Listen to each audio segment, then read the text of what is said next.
Hello students, प्रज्ञान RS academy के online studio में आप सभी का स्वागत है। परीक्षा की घड़ी नज़दीक आ चुकी है। सिर्फ 5 दिन शेष हैं आपके।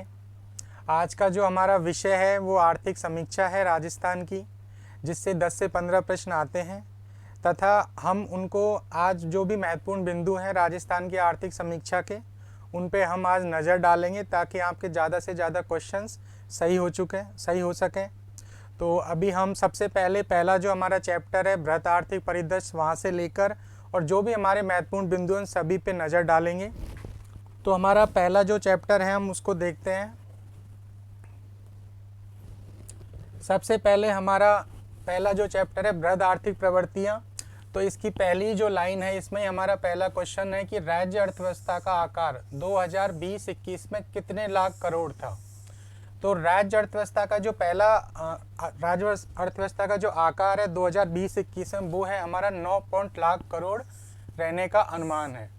तो ये हमारा क्वेश्चन यहीं से बनता है, एकदम डायरेक्ट क्वेश्चन है और आरपीएससी डायरेक्ट क्वेश्चन पूछने के लिए प्रसिद्ध है। दूसरा पॉइंट हम देखते हैं कि वर्ष 2020-21 में प्रचलित मूल्यों पर राज्य का सकल घरेलू उत्पाद देश के सकल घरेलू उत्पाद का कितना प्रतिशत है। असिस्टेंट प्रोफेसर में भी यहाँ से डायरेक्ट क्वेश्चन पूछा गया था। तो 2020-21 में हमारा जो राज्य का सकल घरेलू उत्पाद है वो देश का 4.92% हिस्सा रखता है। तो ये बहुत महत्वपूर्ण फैक्ट है, ठीक है। उसके बाद हम आगे का एक एक करके देखते हैं। सबसे पहले राज्य घरेलू उत्पाद होता क्या है।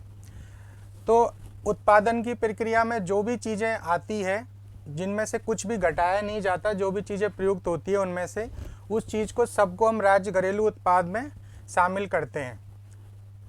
सकल अनुमानों में से स्थायी पूंजी का उपभोग जो कि उत्पादन की प्रक्रिया में प्रयुक्त होती है, उत्पादन की प्रक्रिया में जो भी चीज़ें प्रयुक्त होती है उनको घटाया नहीं जाता, जबकि शुद्ध अनुमानों के लिए सकल मूल्यों के समंकों में से स्थायी पूंजी का उपभोग घटाया जाता है। तो ये इसकी एक तरीके से परिभाषा है, परिभाषा भी पूछी जा सकती है शॉर्ट रूप में, तो इसका भी ध्यान रखें। दूसरा हमारा है सकल राज्य घरेलू उत्पाद जीएसडीपी। तो राज्य की अर्थव्यवस्था के अंतर्गत बिना दोहरी गणना किए हुए एक निश्चित अवधि में, देखिए 2-3 चीजें याद रखिएगा, दोहरी गणना नहीं होनी चाहिए, बिना दोहरी गणना के, और निश्चित अवधि में उत्पादित समस्त अंतिम वस्तुएं और सेवाओं के मौद्रिक मूल्य के योग को सकल राज्य घरेलू उत्पाद में शामिल किया जाता है। तो दोहरी गणना नहीं होनी चाहिए, ठीक है, और निश्चित अवधि होनी चाहिए, और निश्चित अवधि में जो भी अंतिम वस्तुएं और सेवाएं हैं तो उनका जो मौद्रिक मूल्य है वो सकल राज्य घरेलू उत्पाद के अंतर्गत आता है। अब हम इस सारणी को देखते हैं। राजस्थान का सकल राज्य घरेलू उत्पाद अनुमान है ये 5 सालों का हमारा।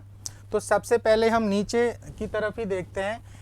पहले हमारा स्थिर जो आधार वर्ष है ये सब देखने का, सकल राज्य घरेलू उत्पाद देखने का जो स्थिर वर्ष है वो है 2011-12, ठीक है। और प्रचलित कीमतों पर हो गया वर्तमान में 20-21 का हम देख रहे हैं, तो 20-21। तो कोविड के कारण इस बार जो 20-21 में हमारा जो सकल राज्य घरेलू उत्पाद है उसमें गत वर्ष की तुलना में कमी आई है। और कितनी कमी आई है? -6.61%। तो एक डाटा ये याद रखें कि कितनी कमी आई है पिछले वर्ष की तुलना में, -6.61%। और प्रचलित कीमतों पर कितनी कमी आई है? -4.11%। तो ये दोनों डाटा को याद रखें कि 2011-12 स्थिर कीमतों पर 20-21 में जो कमी आई है सकल राज्य घरेलू उत्पाद में वो आई है -6.61%, और प्रचलित कीमतों पर जो आई है वो आई है -4.11%, ठीक है। उसके बाद हम नेक्स्ट चलते हैं। हमारा जो सकल राज्य घरेलू उत्पाद है वो कितना है देखते हैं। तो अग्रिम अनुमान होते हैं 20-21 के, ठीक है। तो हमारा सकल राज्य जो घरेलू उत्पाद है 20-21 में वो स्थिर कीमतों पर, स्थिर कीमतों का आधार वर्ष क्या है 2011-12, इन सब के आधार वर्ष जरूर याद रखना। तो हमारा स्थिर आधार वर्ष है 11-12, ठीक है।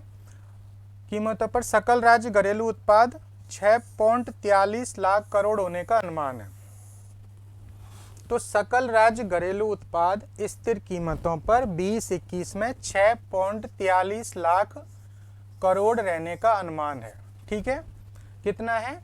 सकल राज्य घरेलू उत्पाद 2011-12 की स्थिर कीमतों पर 2020-21 का 6.43 लाख करोड़ रहने का अनुमान है। और पिछले वर्ष की बजाय अपने अभी ऊपर देखा कि हमारी कमी हुई है, तो पिछले वर्ष हमारा 6.89 लाख करोड़ रुपए था, ठीक है। तो इसकी तुलना में हमारी जो कमी हुई है वो हुई है -6.61%।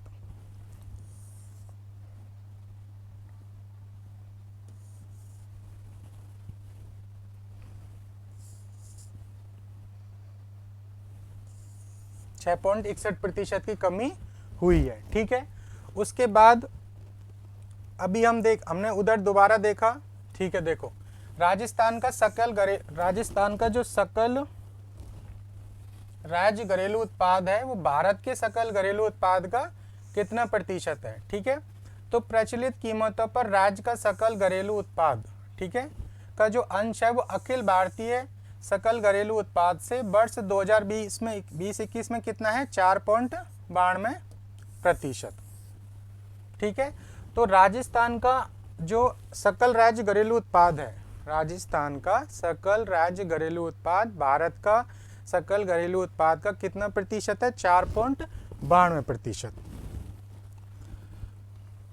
उसके बाद हम नेक्स्ट सारणी का अध्ययन करते हैं कि अखिल भारतीय सकल घरेलू उत्पाद में राजस्थान का अनुमान प्रचलित कीमतों पर, ठीक है।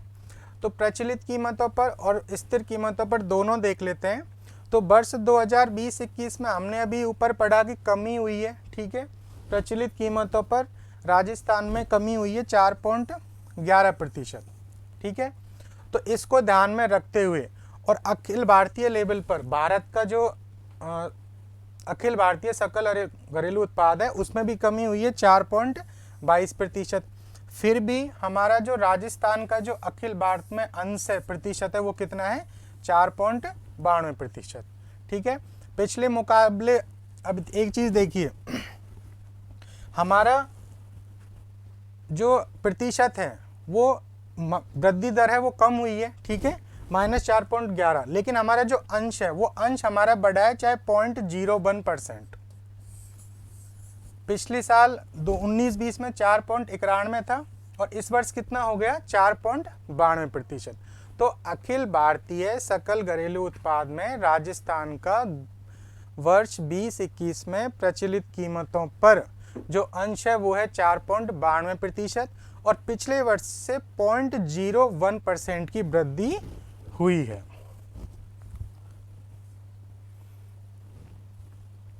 अब यही चीज हम देखते हैं स्थिर कीमतों पर। तो हमारा स्थिर आधार वर्ष क्या है 11-12 है, ठीक है। तो राजस्थान में गत वर्ष में जो वृद्धि हुई है वो माइनस में हुई है, ठीक है। तो 6.61 की माइनस वृद्धि हुई है स्थिर कीमतों पर, प्रचलित कीमतों पर हुई है -4.11, ठीक है। तो अभी हम देख रहे हैं 2011-12 की स्थिर कीमतों पर 6.61% की सकल राज्य घरेलू उत्पाद में कमी हुई है, अखिल भारतीय लेवल पे भी कमी हुई है। तो स्थिर कीमतों पर जो राजस्थान का अखिल भारत में जो अंश है वो है 4.79, ठीक है, 4.79%। स्थिर कीमतों पर कितना है 4.79% और प्रचलित कीमतों पर कितना है 4.92%। इन दोनों को याद रखना अच्छे से, ठीक है।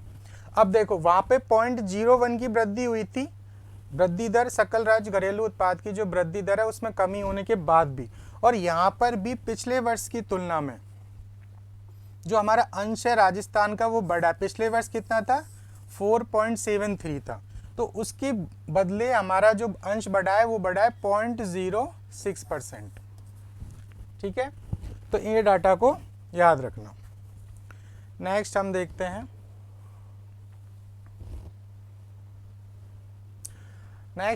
कि हमारा शुद्ध राज्य घरेलू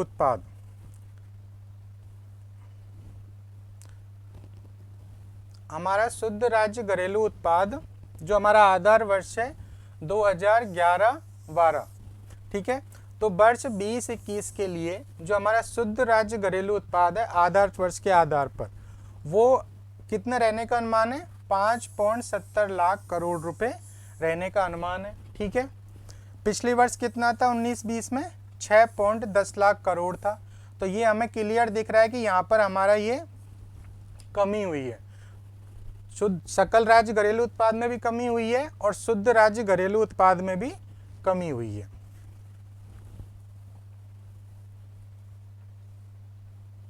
ठीक है, अब ये कितने परसेंट की गिरावट दिखा रहा है?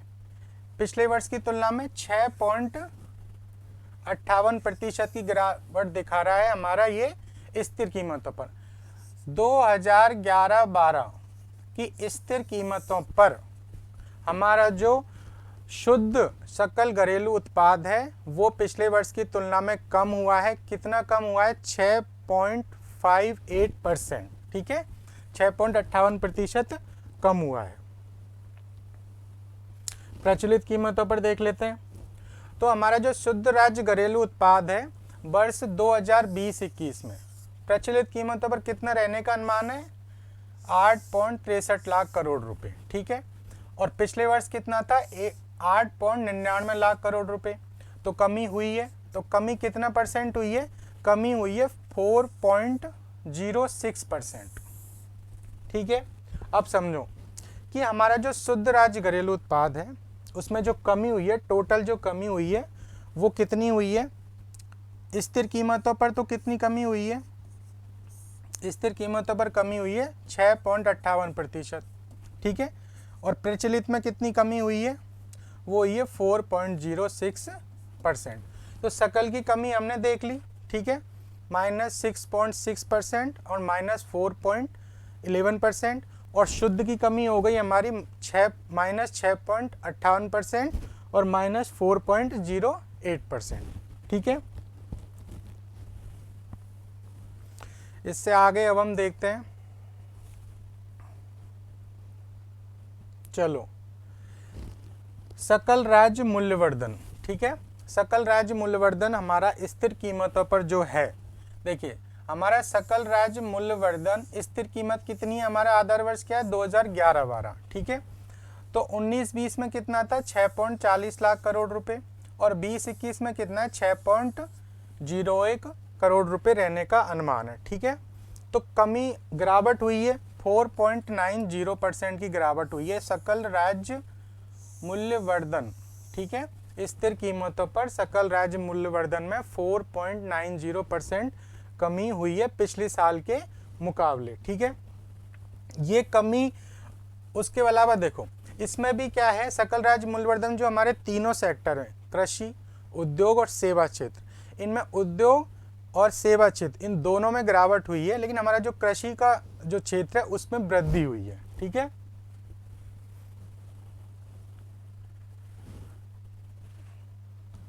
ये हमारी 4.9 वृद्धि की तुलना में 6.11% की गिरावट हुई है। ठीक है, 20-21 में 19-20 की तुलना में कृषि क्षेत्र में 3.45% की वृद्धि हुई है। बहुत ही इंपॉर्टेंट है, 3.45% की वृद्धि हुई है कृषि क्षेत्र में। ठीक है, तो ये डाटा याद रखना, कृषि क्षेत्र में वृद्धि हुई है, बाकी दोनों सेक्टर्स में कमी हुई है।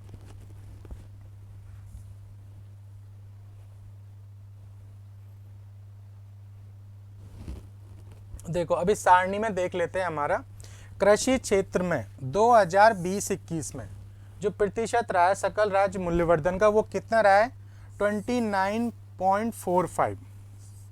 याद कर लो अच्छे से, क्वेश्चन आएगा यहाँ से। 29.45 हमारा कृषि का सकल राज्य मूल्यवर्धन रहा है, और 28.15 रहा है हमारा उद्योग क्षेत्र का। ठीक है, और 42.40 रहा है हमारा सेवा क्षेत्र का। लेकिन हम पिछले साल के इनके अंतर को देखते हैं तो 19-20 में 26.73% था और वर्ष 20-21 में 39.45, तो यहाँ पे वृद्धि हुई है। तो कृषि क्षेत्र में कितनी वृद्धि हुई है? 3.45% की वृद्धि हुई है, जबकि यहाँ पर उद्योग में 28.57 था और 28.15 रह गया, तो यहाँ पे कमी हुई है। और सेवा क्षेत्र में भी कमी हुई है कोविड के कारण। ठीक है, उसके बाद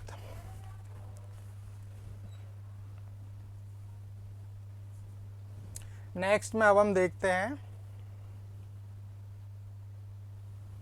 क्या इम्पोर्टेंट है। चलो अब हमारा आते हैं हम प्रति व्यक्ति आय पर। ठीक है, कि प्रति व्यक्ति आय हमारी कितनी रही है, क्या उसमें कमी या वृद्धि हुई है, उसको देखते हैं। तो वर्ष 2020-21 में स्थिर कीमतों पर प्रति व्यक्ति आय, पिछले वर्ष देखिए हमें कम से कम 2 वर्ष के डाटा रहना जरूरी है याद, क्योंकि आरपीएससी अभी जिस तरीके से पेपर्स में क्वेश्चन दे रही है आर्थिक समीक्षा के, तो वो पुराने डाटा को एक और नए डाटा को एक साथ करके दे रही है तुलनात्मक रूप से। तो वर्ष 2011 में प्रति व्यक्ति आय 19-20 में कितनी थी? 78,390 रुपये। ठीक है, और 20-21 में कितना रहने का अनुमान है? 72,297 रुपये। तो क्लियर सी बात है कि यहाँ पर हमारे जो प्रति व्यक्ति आय है 2020-21 की प्रति व्यक्ति आय स्थिर कीमतों पर कम हुई है पिछले साल के मुकाबले। याद कर लो 19-20 में कितनी थी? 78,390। 20-21 में कितनी है? 72,297। और कितने परसेंट की कमी हुई है इसमें? 7.77% की कमी हुई है हमारी प्रति व्यक्ति आय में। इसी चीज को हम प्रचलित कीमतों पर देखते हैं, हमारी प्रति व्यक्ति आय को। तो प्रचलित कीमतों पर हमारी जो प्रति व्यक्ति आय 19-20 में कितनी थी? 1,15,492। 19-20 में प्रचलित कीमतों पर प्रति व्यक्ति जो आय थी वो थी 1,15,492। और 20-21 में कितना रहने का अनुमान है? 1,09,386 रुपये। तो ये दोनों डाटा याद कर लो। 1,15,492 19-20 की थी प्रचलित कीमतों पर, और 1,09,386 जो है वर्तमान की है 20-21 की। तो ये कमी हुई है, और कमी हुई है 5.29% की। ठीक है, तो प्रति व्यक्ति आय में कमी हुई है कोविड के कारण, क्योंकि उद्योग और सेवा क्षेत्र का जो क्षेत्र था उनमें गिरावट हुई है सकल मूल्य राजवर्धन में।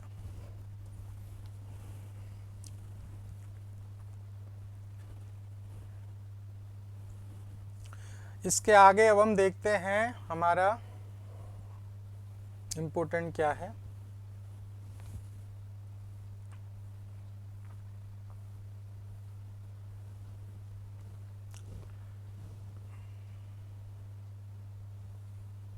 चलो अब हम आते हैं हमारे मूल्य सांख्यिकी पे। ठीक है, तो सबसे हमारे 2 तरीके के सूचकांक होते हैं। राजस्थान का थोक मूल्य सूचकांक, ठीक है, तो सबसे पहले हम राजस्थान के थोक मूल्य सूचकांक देखते हैं। तो राजस्थान का जो थोक मूल्य सूचकांक है, पहले तो उसका आधार वर्ष याद कर लो। राजस्थान के थोक मूल्य सूचकांक का आधार वर्ष है 1999 और 2000। ठीक है, तो थोक मूल्य सूचकांक का आधार वर्ष क्या है? 1999 2000।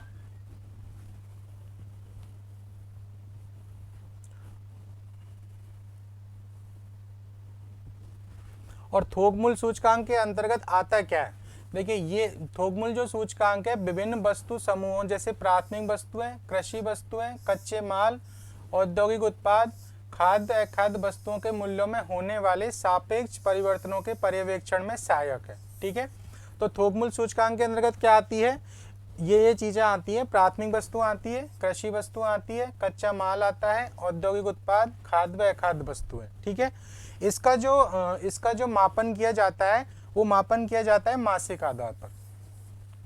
ठीक है, अब ये मासिक आधार पर इसका मापन किया जाता है और इसमें क्या क्या इंक्लूडेड है ये देख लो, क्योंकि इनको सीक्वेंस में पूछ सकता है। इसमें 154 वस्तुओं को सम्मिलित किया गया है। थोक-मूल्य सूचकांक में टोटल कितनी वस्तुएं सम्मिलित की गई है? 154 वस्तुएं, और 154 में से भी 75 तो है प्राथमिक वस्तुएं, 69 है विनिर्मित उत्पाद समूह, और 10 है हमारा ईंधन, शक्ति, प्रकाश और उपस्नेहक समूह में सम्मिलित है। तो टोटल है हमारी 154 वस्तुएं हैं थोक-मूल्य सूचकांक में, जिनमें से 75 तो है प्राथमिक वस्तुएं, 69 विनिर्मित उत्पाद है और 10 है हमारे ऊर्जा ईंधन से संबंधित। ठीक है,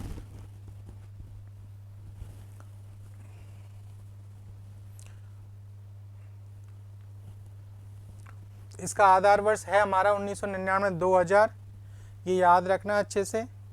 थोक मूल्य सूचकांक के बाद अब हम देखते हैं उपभोक्ता मूल्य सूचकांक। उपभोक्ता मूल्य जो सूचकांक है, ठीक है, इसमें चुनिंदा वस्तुओं को रखा जाता है और ये 4 तरीके से किया जाता है, 4 हिस्सों में इसको बांटा जाता है। ठीक है, देखो प्रतिमा इनके 4 हिस्से कर रखे हैं, उस तरीके से बांट दो। पहला है हमारा औद्योगिक श्रमिकों हेतु, ठीक है, उसके बाद दूसरा है कृषि श्रमिकों हेतु, ठीक है, उसके बाद तीसरा है ग्रामीण और शहरी हेतु, उसके बाद चौथा है हमारा ये औद्योगिक श्रमिकों के लिए। ठीक है, तो हमारा जो पहला है औद्योगिक श्रमिकों हेतु, ठीक है, और पहला, दूसरा और तीसरा, ये तीनों तो हमारे ना श्रम ब्यूरो शिमला करता है, ये याद रखना। औद्योगिक श्रमिकों हेतु, कृषि श्रमिकों हेतु, ग्रामीण एवं शहरी हेतु, ठीक है, ये श्रम ब्यूरो शिमला जारी करता है। और चौथा जो सूचकांक है राष्ट्रीय सांख्यिकी कार्यालय NSSO दिल्ली द्वारा जारी किया जाता है। तो हमारा औद्योगिक श्रमिकों हेतु, कृषि श्रमिकों हेतु और ग्रामीण श्रमिकों हेतु, ये तीनों तो जारी करता है श्रम ब्यूरो शिमला, और हमारा जो ग्रामीण और शहरी का जो कंबाइंड है वो NSSO नई दिल्ली द्वारा जारी किया जाता है। उसके बाद देखिए वर्तमान में जो हमारा ये जो औद्योगिक श्रमिकों का जो उपभोक्ता मूल्य सूचकांक है, तो अगस्त 2020 तक इसका जो आधार वर्ष था वो था 2001। औद्योगिक श्रमिकों का जो उपभोक्ता मूल्य सूचकांक है वो अगस्त 2020 तक कितना था? 2001 था।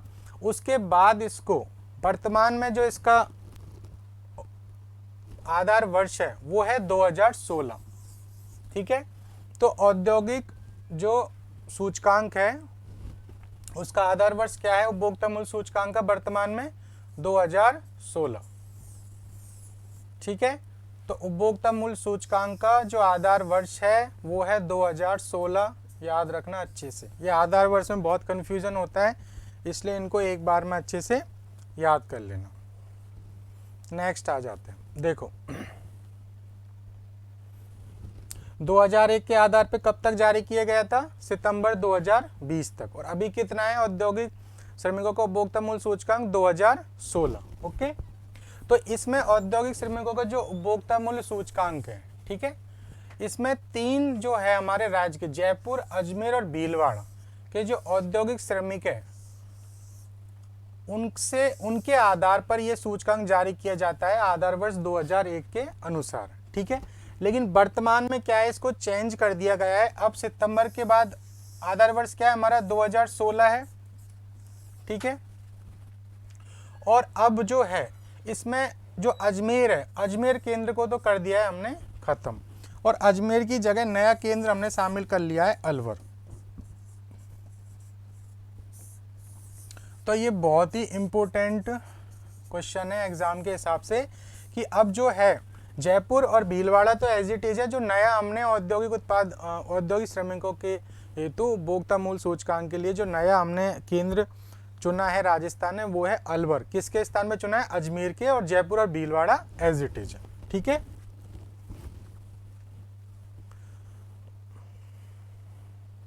चलो अब आते हैं हम कृषि श्रमिकों के लिए।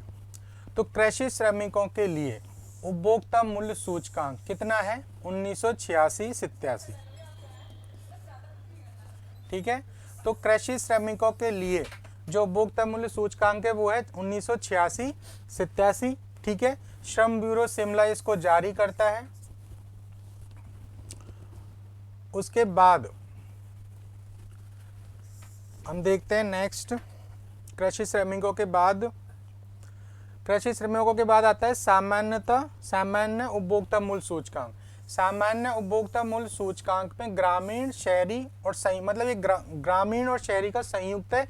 और ये अभी हम बात कर रहे थे कि ये कौन जारी करता है? NSSO दिल्ली द्वारा जारी किया जाता है। और इसका जो आधार वर्ष है वो है 2012। तो जो संयुक्त उपभोक्ता मूल्य सूचकांक जारी किया जाता है वो है 2012। उसके बाद अब हमारा सेकंड चैप्टर पे हम आते हैं। हमारा पहला चैप्टर के जो डाटा थे वो हमने ख़त्म कर लिए हैं। अब हमारा सेकंड जो चैप्टर है वो है कृषि और संबद्ध क्षेत्र का है। ठीक है, तो कृषि और संबद्ध क्षेत्र में अब हम देख लेते हैं, शुरुआत करते हैं। देखिए,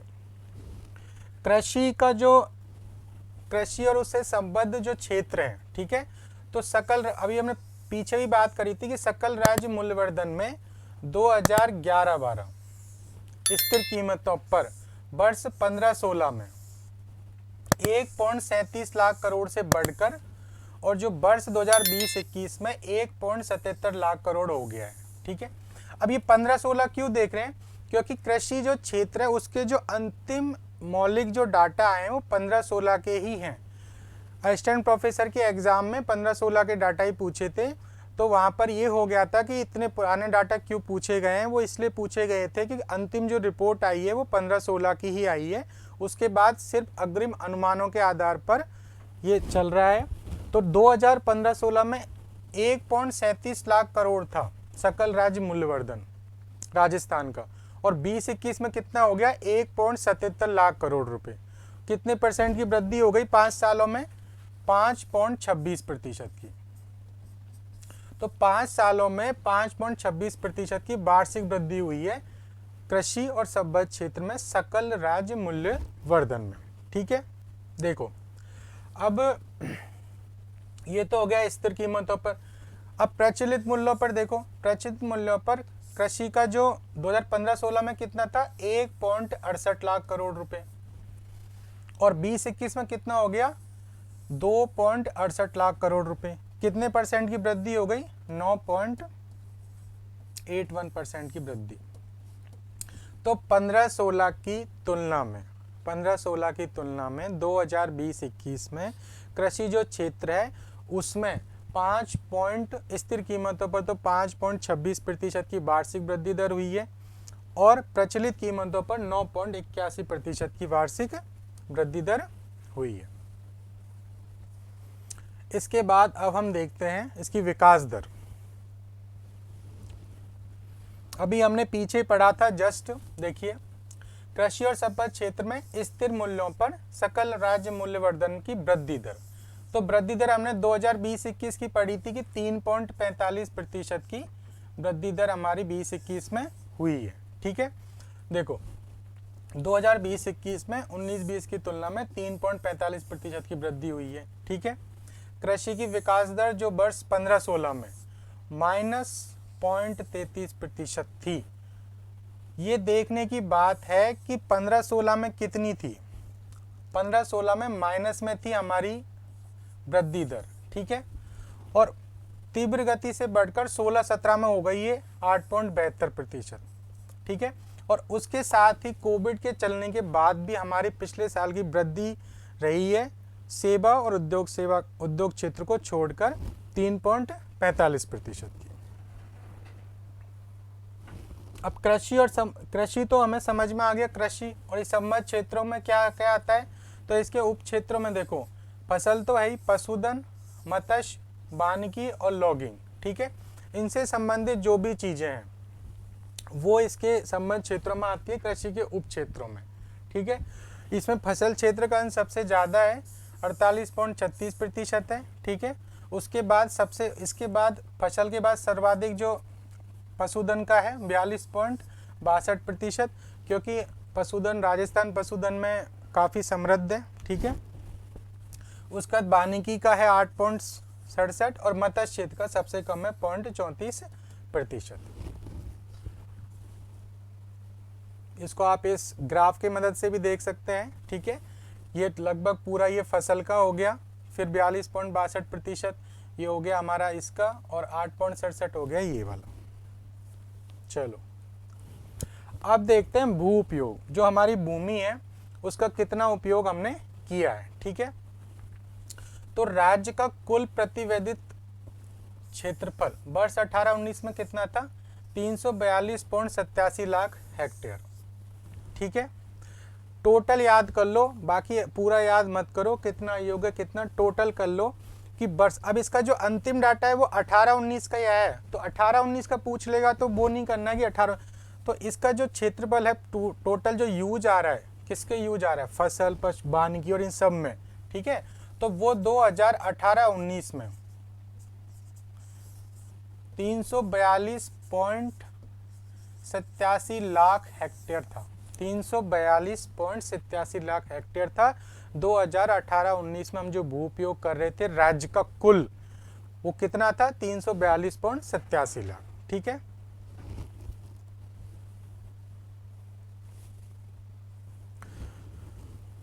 उसके बाद अब हम देखते हैं जोत धारक। तो राज्य में कृषि गणना लास्ट में बताया मैंने 15-16 हुई है, ठीक है, इसलिए 15-16 के ही डाटा है लास्ट। उसके अनुसार कुल प्रचलित भूमि जोतों की संख्या 76.55 लाख है, ठीक है। ये याद कर लो अच्छे से, आने लायक है ये डाटा। कितनी है, 76.55 लाख भूमि जोतें कितनी है 15-16 के अनुसार, 76.55 लाख, ठीक है। और 10-11 में कितनी थी, 68.88 लाख। तो टोटल कितने परसेंट की वृद्धि हुई है, 11.14% की, ठीक है। तो टोटल 15-16 में जो प्रचलित जोत धारक थे वो कितने थे, भूमि जोतों की संख्या कितनी थी, 76.55 लाख, ठीक है। 2010-11 की तुलना में जो वृद्धि हुई है वो कितने प्रतिशत की हुई है, 11.14%। चलो नेक्स्ट, अब देखो वर्ष 2010-11 की तुलना में 15-16 में सीमांत, लघु, अर्ध मध्यम एवं मध्यम आकार के वर्गों की जोतों में वृद्धि हुई है। ध्यान से देख लो इसको, ये दोनों डाटा इंपोर्टेंट है, क्वेश्चन आएगा यहाँ से। वर्ष 2010-11 में सीमांत, लघु, अर्ध मध्यम एवं मध्यम आकार के वर्गों की जोतों में वृद्धि हुई है और बड़े आकार की वर्गों की जोतों में कमी हुई है, ठीक है। जो बड़े आकार की जोतें थी, ठीक है, 4 हेक्टेयर से अधिक, उनकी जो जोतों में कमी हुई है, क्योंकि भूमि का विभाजन होता रहा है लगातार, ठीक है, जनसंख्या वृद्धि की वजह से मान लो या उसकी उत्पादकता की वजह से मान लो। तो 2010-11 की तुलना में 15-16 में बड़े आकार की वर्गों की जो जोत है उनमें कमी हुई है, और बाकी जितनी भी जोतें सीमांत, लघु, अर्ध मध्यम और मध्यम, उनमें हुई है वृद्धि, ठीक है। इसके बाद हम देखते हैं औसत, देखते हैं अब हम। कृषि गणना 15-16 के अनुसार राज्य में भूमि जोतों का औसत आकार, ठीक है, इंपॉर्टेंट है कि 15-16 के अनुसार जो भूमि जोतों का औसत आकार है वो कितना रहा है, 2.73 हेक्टेयर 2015-16 में, ठीक है। कृषि गणना 2015-16 में राज्य में कृषि जोतों का जो औसत अनुपात रहा है वो रहा है 2.73 हेक्टेयर, ठीक है। जो 10-11 में कितना था, 3.07 हेक्टेयर। तो कमी हुई है। कमी क्यों हुई है, अभी हमने देखा कि सीमांत, लघु, अर्ध मध्यम और ये सारी जोतों में वृद्धि हुई है, लेकिन बड़ी जो जोतें थी उनमें कमी हुई है। इसके साथ ही अब हम देखते हैं महिला प्रचलित जोत धारक कितने हैं। कृषि गणना 15-16 के अनुसार कुल महिला प्रचलित भूमि जोतों की संख्या थी 7.65 लाख। यह असिस्टेंट प्रोफेसर में पूछा गया था। ठीक है, वर्ष 2011 में महिला भूमि जोतों की का क्षेत्रफल 13.30 लाख हेक्टेयर था। 15-16 में वो बढ़ गया 16.55 लाख हेक्टेयर हो गया। ठीक है, तो महिला भूमि जोतों का जो कुल क्षेत्रफल था उसमें 24.44% की वृद्धि हुई है। तो कुल महिला जोत धारक कितने थे? 7.65। ठीक है, औसत हमारा कितना है राज्य में भूमि जोतों का? वो है 2.73 15-16 में। और टोटल हमारे भूमि जोतों की संख्या कितनी रही है 15-16 में? 76.55 लाख। ठीक है, ये सारे डाटा से हमारा क्वेश्चन बनने की संभावना रहेगी। चलो अब हम आते हैं हमारे खाद्यान्न के उत्पादन पे। ठीक है, तो देखो खाद्यान्न का जो उत्पादन है वर्ष 2020-21 में खाद्यान्न का कुल उत्पादन 271.73 लाख मैट्रिक टन रहने का अनुमान है। 271.33 लाख मैट्रिक टन रहने का अनुमान है 2020-21 में। याद कर लो, 271.33 लाख मैट्रिक टन रहने का अनुमान है, जो कि गत वर्ष की तुलना में अधिक है। 265.81 लाख था किस 19-20 में। 19-20 में कितना था? 265.81 लाख मैट्रिक टन था। इस वर्ष कितना रहने का अनुमान है? 271.33 लाख मैट्रिक टन। ठीक है, कितनी प्रतिशत की वृद्धि हुई? 2.08%। तीनों डाटा याद कर लो। 271.33 लाख मैट्रिक टन तो रहने का अनुमान है, 265.81 लाख पिछले साल था, और 2.08% की वृद्धि हुई है। ठीक है,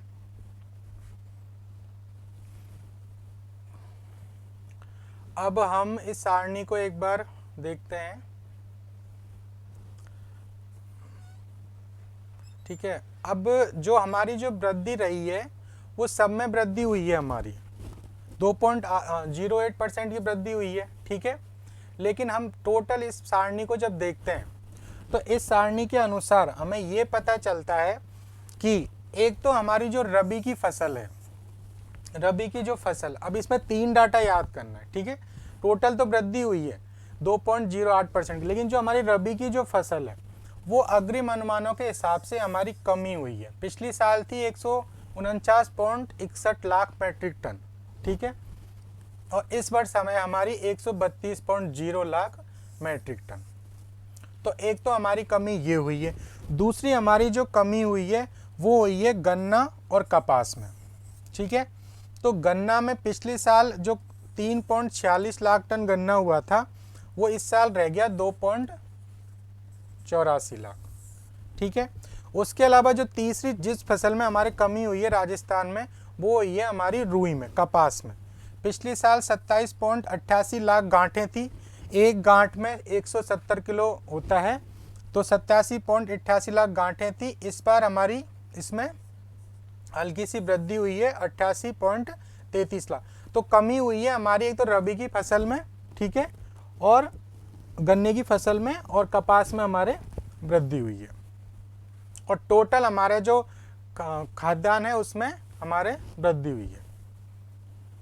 ठीक है, अब हम कुछ योजनाएं जो दे रखी है कृषि से संबंधित उनको देख लेते हैं। जैसे कि हमारी मुख्यमंत्री बीज स्वावलंबन योजना है, ये भी असिस्टेंट प्रोफेसर में पूछा गया था ये वाला क्वेश्चन भी। ठीक है, फिर से देख लेते हैं इसको एक बार। ठीक है, इस योजना का उद्देश्य क्या है? कृषकों द्वारा स्वयं के खेतों में अच्छी किस्म के बीज के निर्माण को बढ़ावा देना, ताकि अच्छा बीज होगा तो अच्छी फसल उत्पादित होगी, उत्पादन बढ़ेगा और उसमें जो संसाधन है वो कम लगेंगे। ठीक है, तो अब इसको इस प्रारंभ में जो इस योजना का जो क्रियान्वयन है वो राज्य के 3 कृषि जलवायु खंडों कोटा, भीलवाड़ा और उदयपुर में किया गया था। ठीक है। तो शुरू में जब ये शुरू हुई थी तो 3 जगह किया गया था, कोटा, उदयपुर और भीलवाड़ा। और वर्ष 2018-19 से जो हमारे समस्त 10 कृषि जलवायु खंड है उन सब में ये किया जा रहा है। तो टोटल कितने कृषि जलवायु खंड है राजस्थान में? 10। तो उन 10 में इस जो योजना है इसको चलाई जा रही है। शुरू में पायलट प्रोजेक्ट के तहत 3 में चलाई गई थी।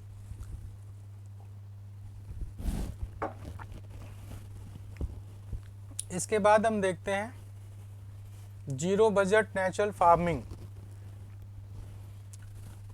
तो ये 19-20 जीरो बजट नेचुरल फार्मिंग 19-20 के बजट में घोषणा करी थी, ठीक है। तो ये अभी शुरू 19-20 के बाद एक पायलट प्रोजेक्ट का मतलब होता है जहाँ पे शुरुआती दौर में किसी योजना को क्रियान्वयन करके देखा जाता है। तो पायलट प्रोजेक्ट के तहत 3 डिस्ट्रिक्ट में चलाई है ये, टोंक, बांसवाड़ा और सिरोही, ठीक है। तो पायलट प्रोजेक्ट के तहत टोंक, बांसवाड़ा और सिरोही में क्रियान्वित किया जा रहा है।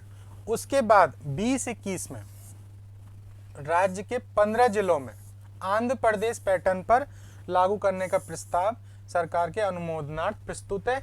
ये आ सकता है, इसको याद कर लो कि जीरो बजट नेचुरल फार्मिंग एक तो 2019-20 के बजट की घोषणा थी। शुरू में पायलट प्रोजेक्ट के तहत 3 जिलों में चलाई गई, टोंक, ठीक है, टोंक, बांसवाड़ा और सिरोही में। उसके बाद ये 15 जिलों में लागू है 20-21 से। नेक्स्ट हम देखते हैं राष्ट्रीय खाद्य सुरक्षा मिशन। केंद्र सरकार का है ये, ठीक है, केंद्र प्रवर्तित योजना है, 7-8 से चलाई जा रही है। पुरानी योजना है लेकिन सेंटेंस में दे सकता है, कोई जरूरी नहीं है कि पुरानी योजना को नहीं दे, ऐसा कुछ नहीं है।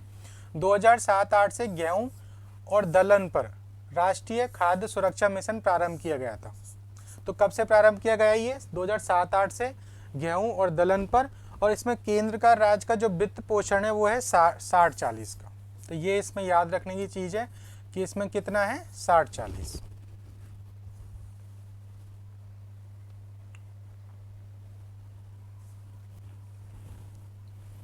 इसके बाद हम अब आगे बढ़ते हैं कि हमारा कृषि में क्या हमारा इम्पोर्टेंट है।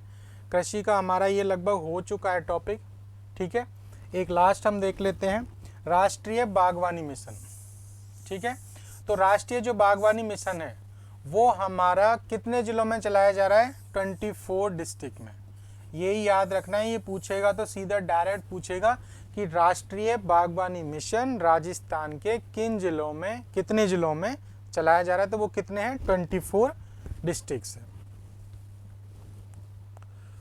उसके बाद हमारी एक योजना है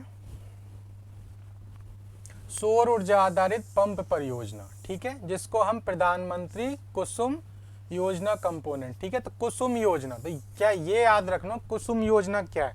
तो कुसुम जो योजना है वो सौर ऊर्जा आधारित पंप स्थापित करने के लिए है, ठीक है। सौर ऊर्जा पंप संयंत्र योजना क्रियान्वित की जा रही है पीएम कुसुम के तहत। प्रधानमंत्री कुसुम, प्रधानमंत्री किसान ऊर्जा सुरक्षा एवं उत्थान महाअभियान इसका पूरा नाम है। कुसुम का पूरा नाम क्या है? प्रधानमंत्री किसान ऊर्जा सुरक्षा एवं उत्थान महाअभियान। तो इसका उद्देश्य याद रखना है, ठीक है। अब इसमें क्या प्रगति हुई है ये देख लेते हैं। तो ये जो योजना है ना, कुसुम योजना, इसमें 60% का अनुदान दिया जाता है। तो 60 में केंद्र देता है 30% तो, और 30% दे रहा है राज्य, ठीक है। तो सौर पंप लगाने के लिए 60% का अनुदान है, जिसमें केंद्र का 30% है और राजस्थान का 30% है। और टोटल कितने, हमारा लक्ष्य क्या है टोटल लगाने का? 25,000 सौर ऊर्जा संयंत्र लगाने, ठीक है। और दिसंबर 20 तक कितने लग गए? 5,011।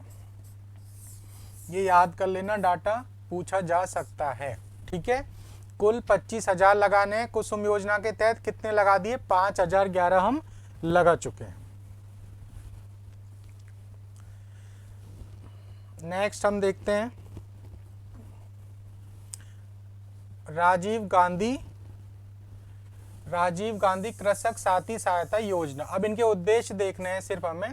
तो इसके अंतर्गत क्या है कि जो खेती कृषक और खेतिहर मजदूर है, हम्माल है, ठीक है, तो उनको कार्यस्थल पर कृषि विपणन के लिए वित्तीय सहायता उपलब्ध करवाई गई है। ठीक है, राजीव गांधी कृषक साथी सहायता योजना का मतलब यह है जो कृषक है, खेतिहर मजदूर है, उनको वित्तीय सहायता उपलब्ध कराई गई है कृषि विपणन के लिए। ठीक है, उसके बाद एक योजना और है हमारी किसान कलेवा योजना। किसान कलेवा योजना का उद्देश्य है कि जो मंडी में जो फसल बेचने आते हैं तो उनको अनुदानित दर जो होती है उस पर भोजन उपलब्ध कराने के लिए कौन सी योजना चलाई जा रही है? किसान कलेवा योजना। मंडी प्रांगण में जो भी बेचने आते हैं तो उनको भोजन के लिए किसान कलेवा योजना। उसके बाद इम्पोर्टेंट योजना है ये महात्मा ज्योतिबा फुले मंडी श्रमिक कल्याण योजना 2015। इम्पोर्टेंट योजना पूछी जा सकती है आराम से। ठीक है, इसके देख लेते हैं कि इसमें क्या है। इसमें यह है कि महिला अनुज्ञप्तिधारी श्रमिकों को अधिकतम 2 प्रसूतियों तक, मतलब 2 बच्चों तक राज्य सरकार द्वारा, ठीक है, अकुशल श्रमिक के रूप में, इन सब चीज़ों को ध्यान रखना, महिला है, अनुज्ञप्तिधारी है, श्रमिक है, 2 बच्चों तक अकुशल श्रमिक के रूप में, ठीक है, निर्धारित प्रचलित मजदूरी दर के अनुसार 45 दिवस की मजदूरी सहायता के रूप में भुगतान किया जाएगा। महिला को 2 बच्चों तक, 2 प्रसूतियों तक अकुशल श्रमिक के रूप में 45 दिवस की मजदूरी दी जाएगी और पितृत्व अवकाश के रूप में पुरुष को पितृत्व अवकाश के रूप में वही अकुशल श्रमिक के रूप में 15 दिवस की मजदूरी का भुगतान किया जाएगा। ठीक है, तो इसको ध्यान रखना कि महात्मा ज्योतिबा फुले मंडी श्रमिक कल्याण योजना के अंदर क्या है कि महिला को तो 45 दिवस का और पुरुष को 15 दिन का। ठीक है, दूसरा पॉइंट पे आते हैं इसका। ये तो हो गया इसका पहला पॉइंट। दूसरा पॉइंट है कि विवाह के लिए सहायता। तो जो अनुज्ञप्तिधारी महिला है उसकी पुत्रियों के विवाह के लिए 50,000 रुपये की सहायता राशि दे होगी और ये भी कितने तक होगी? 2 पुत्रियों के लिए। ठीक है, दूसरा पॉइंट क्या था इसका? विवाह के लिए सहायता मिलेगी, कितनी मिलेगी? 50,000 रुपये 2 पुत्रियों तक। उसके बाद इनको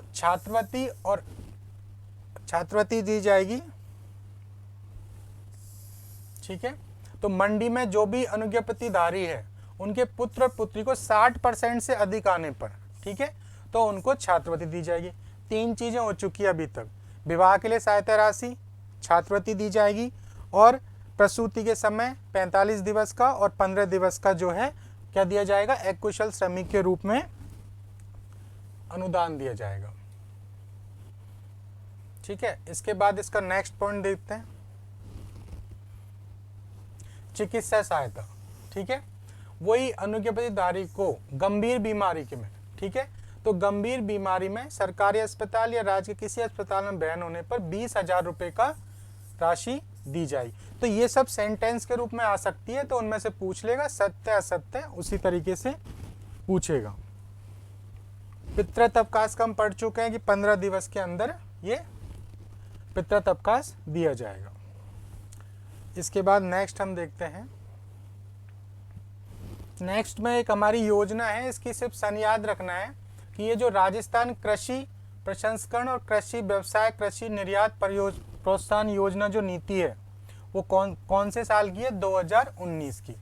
तो राजस्थान कृषि प्रसंस्करण कृषि व्यवसाय और कृषि निर्यात प्रोत्साहन नीति 2019 की है। कब से प्रारंभ की गई है? 17 दिसंबर 2019 से।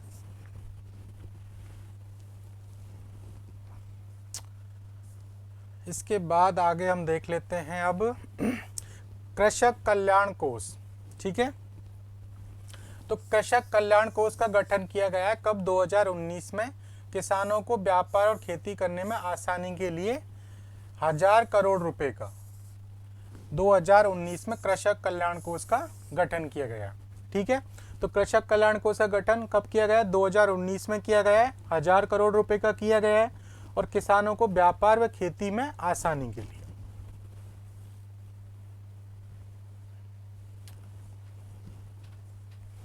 उसके बाद अब हम नेक्स्ट देखते हैं क्या है हमारे पास इम्पोर्टेंट।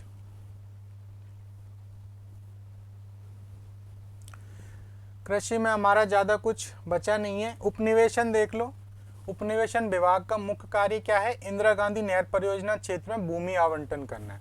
तो हमारा जो उपनिवेशन विभाग है उसका सिर्फ एक ही कार्य है, वो है इंदिरा गांधी क्षेत्र में भूमि अनुमोदित करना।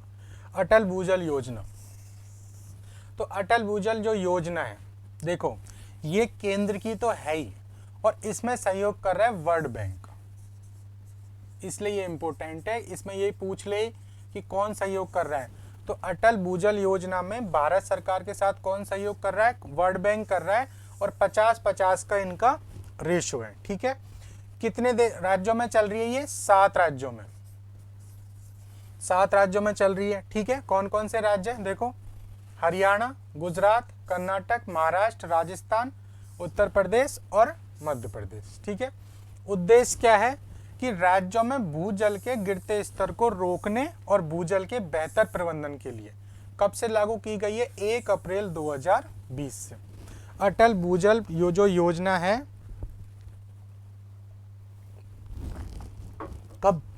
कब से चल रही है? 1 अप्रैल 2020 से चल रही है। भारत सरकार और विश्व बैंक के सहयोग से चल रही है। 50-50 का रेशियो है, और 7 राज्यों में चल रही है, जिनमें राजस्थान भी हमारा शामिल है। उद्देश्य क्या है? गिरते भूजल स्तर को रोकना और जल का बेहतर प्रबंधन के लिए। उसके बाद हम एक डाटा और देख लेते हैं कि राज्य का जो क्षेत्रफल है, राज्य का हमारा टोटल क्षेत्रफल तो ये हो गया। ठीक है, 3,42,000.87 लाख हेक्टेयर, और राज्य के क्षेत्रफल में से 101 लाख हेक्टेयर भूमि बंजर है। ठीक है, और राज्य में कुल स्रोतों से उपलब्ध जल की मात्रा 1.16% ही है। तो देख लीजिए कितनी कम है। हमारे पास 101 लाख हेक्टेयर तो भूमि बंजर है। ठीक है, और मात्र 1.16% जल है हमारे राज्य के कुल स्रोतों से। बाकी जो भी जल है हमें बाहरी जो राज्य है उनसे प्राप्त होता है। तो कितना है? 1.16। प्रधानमंत्री कृषि सिंचाई योजना। प्रधानमंत्री कृषि सिंचाई योजना में जो अंश है केंद्र का और राज्य का, वो है 60-40 का। ठीक है, तो ये इसमें याद रखना है कि इसका अंश याद रखना है कि वित्त पोषण कितना है इसका? 60 और 40 का है प्रधानमंत्री कृषि सिंचाई योजना में। अब आ जाते हैं हमारे पशुपालन।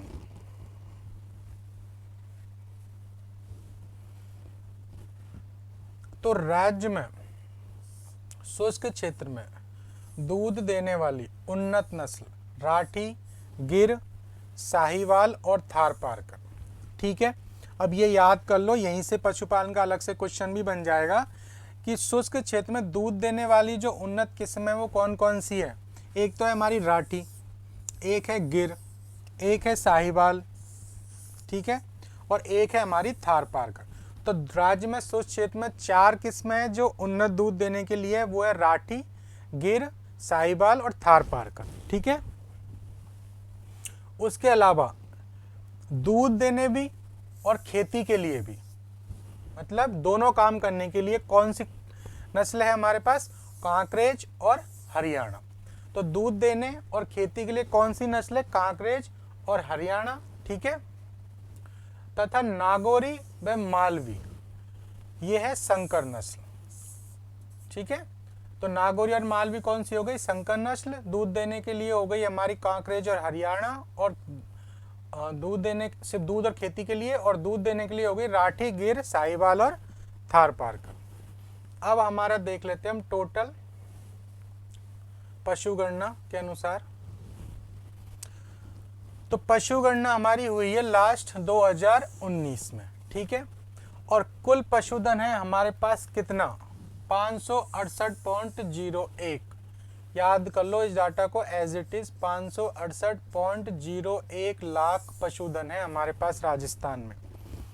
पशु गणना हुई है 2019 में अंतिम, और राज्य में कुल कितना है, 568.01 लाख हमारे पास पशुधन है। ठीक है, अब इसमें बाकी जो डाटा है ये तो पशुधन है, और ये हमारा कुक्कुट है। कुक्कुट को अलग से ही हम काउंट करते हैं, 146.43 लाख कुक्कुट है। ठीक है, देश में कुल पशुधन का कितना प्रतिशत है हमारे पास, 10.58%।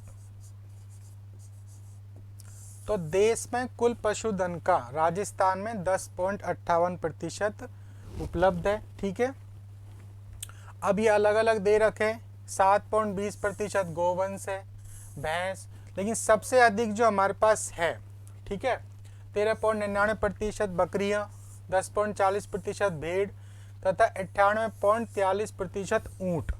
तो ऊँट हमारे यहीं है सबसे ज़्यादा, भारत के सबसे ज़्यादा जो ऊँट है 98.43%, वो हमारे पास यहीं है।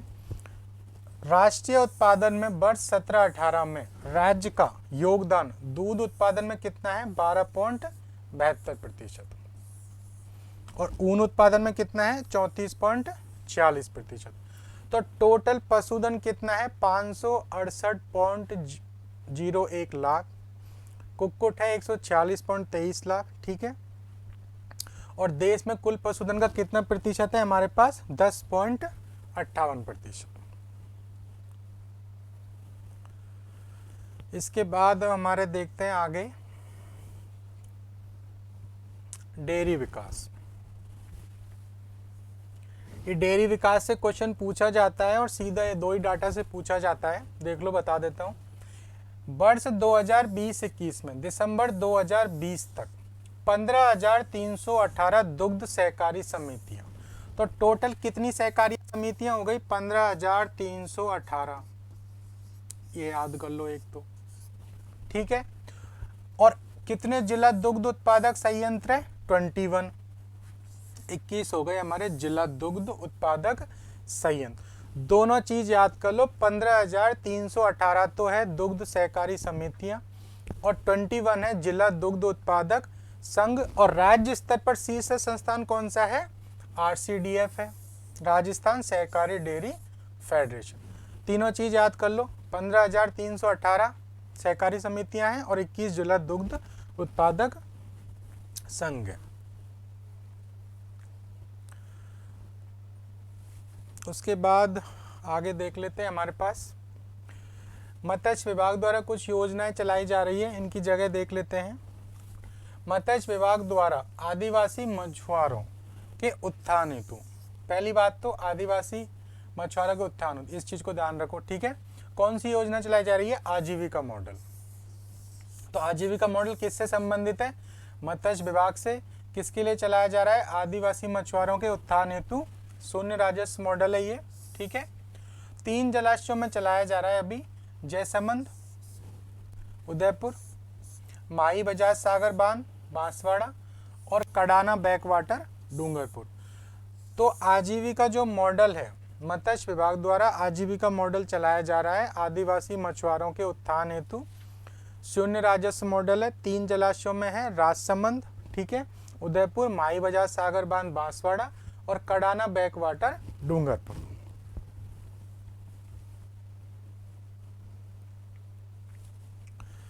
अब हमारा वानिकी का देख लेते हैं।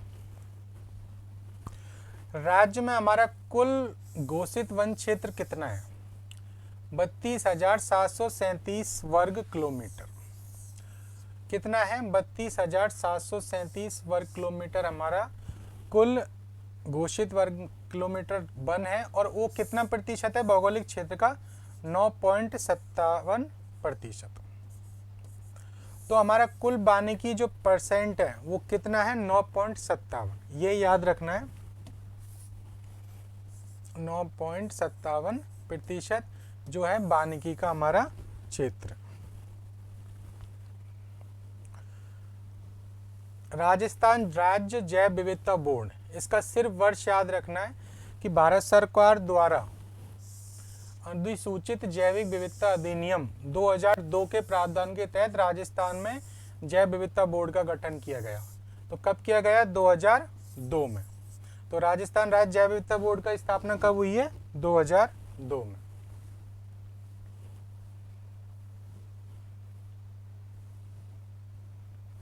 उसके बाद अब हम देखते हैं प्रधानमंत्री फसल बीमा योजना। पुराने हैं फिर भी डाटा हम देख सकते हैं, ठीक है, कि दिसंबर तक 91.45 करोड़ पॉलिसियां ये जारी। इसको छोड़ो, स्वरोजगार क्रेडिट कार्ड योजना देख लो। स्वरोजगार क्रेडिट कार्ड योजना क्या है?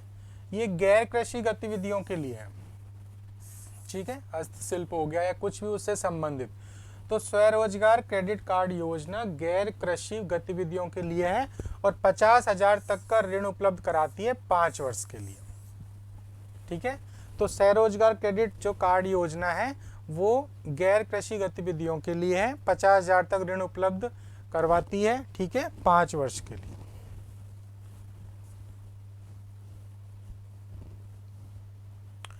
उसके बाद हमारा जो महत्वपूर्ण है, अब हमारा 2 टॉपिक हमारे हो चुके हैं, ठीक है।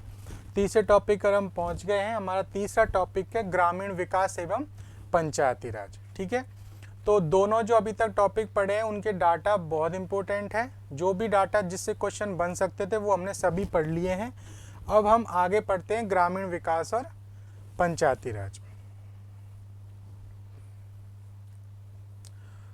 तो इसमें हमारा सबसे जो इम्पोर्टेंट पहला जो आता है वो मनरेगा ही है।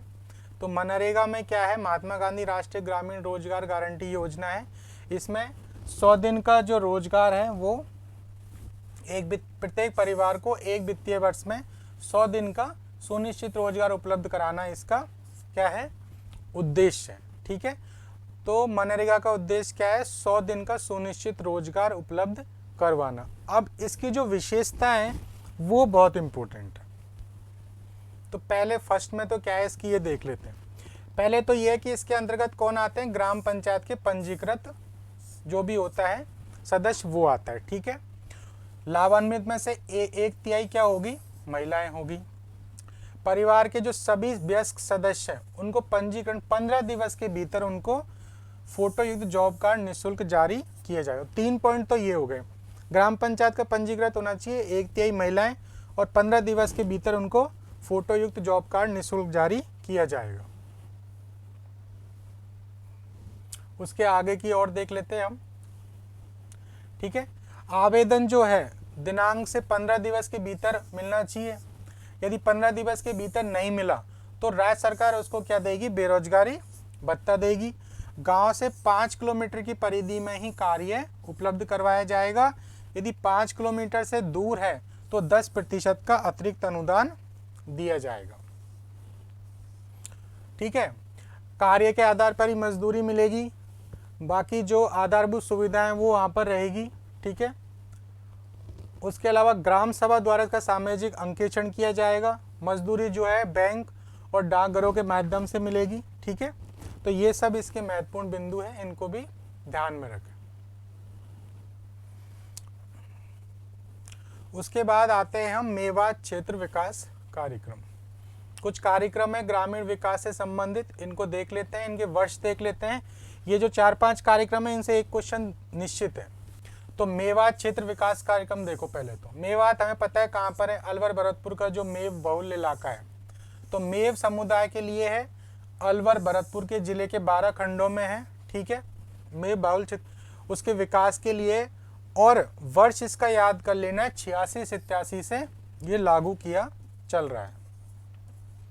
तो इनके सबके ये सन याद कर लेना। अभी जो 3-4 हम कार्यक्रम पढ़ने वाले हैं, तो मेवात क्षेत्र विकास कार्यक्रम कब से चल रहा है? 1986-87 से।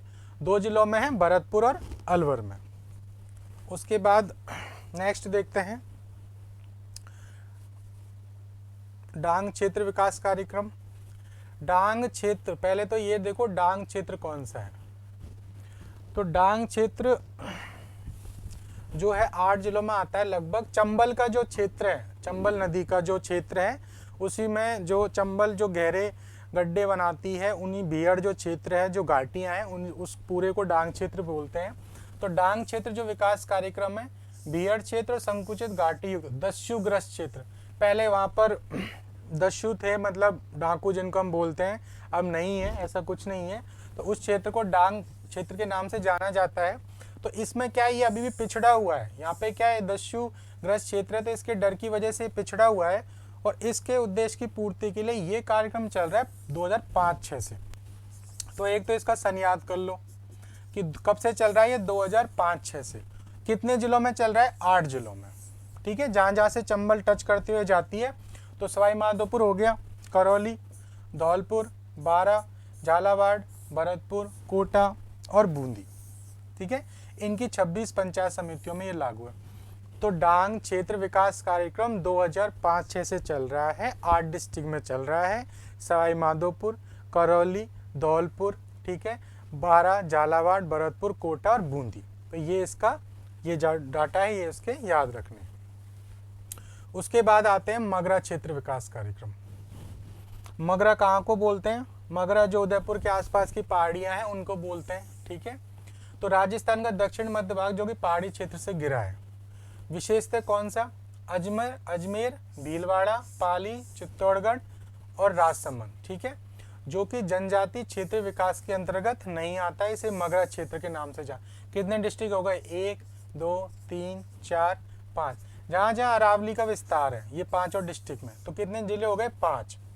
अजमेर, भीलवाड़ा, पाली, चित्तौड़गढ़ और राजसमंद, इस पूरे क्षेत्र को मगरा क्षेत्र के नाम से जाना जाता है। ठीक है, और इसके विकास के लिए, आर्थिक सामाजिक विकास के लिए 2005-06 से यहाँ पर 5 जिलों में ये कार्यक्रम चल रहा है।